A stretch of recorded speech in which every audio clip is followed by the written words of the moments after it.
Ассалаумағалейкум достар. Сіздермен Аян қызы, яғни Аян ғой.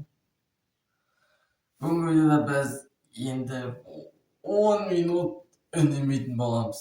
Яғни 10 минут бұл жерде бізде тыныштық болады. Тыныштық болады деген ойлаймыз. Тыныштығында енді басында бізде сөйлемеу, сондықтан да толшықса да бәрі ғой. Бірақ сөйлемеу керек.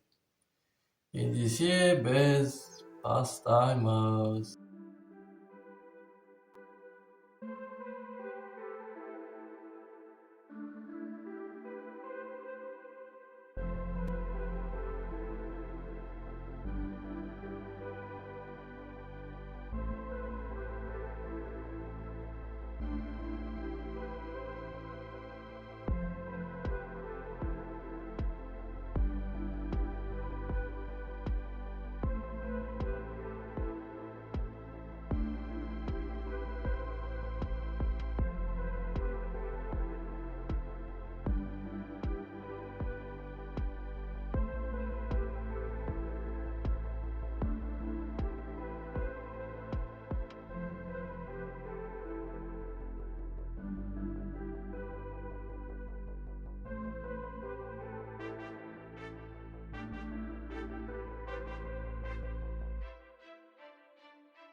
В общем, дейміз.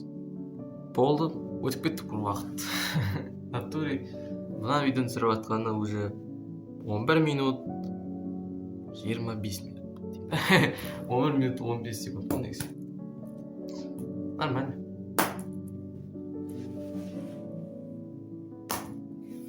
Негізінен сөйлемесең ешбір кетеді екен видеода шешемін, алда уақытта енді не түсіреріңді жазып кетіңіз енді. Ағаны видео түсіру керек. Мүмкін қасықпен су ішіп көреміз, вилкамен бе. Әлде білмеймін, әлде жата береміз екен, жатып көреміз. Әлде бір күндік видео түсірейін бе. Егер түсірем десең, түсіретін видеолар жетеді. Натуре ой жетеді. Мен де бір күнде 5-6 видео түсіріп, соның тек 1-2-ін салуым мүмкін. Желанием болып жатса. Қазір жазда да жатасың бүйтіп. таңертең тұру деген ой кетті. 8-ге қарай таман тұрасың. Обедте шай ішіп аласың. Болды, жатырсың. Либо дайындаласың ұлтыға, либо жатасың просто. Всем солай. Күн өтіп жатыр. Давай.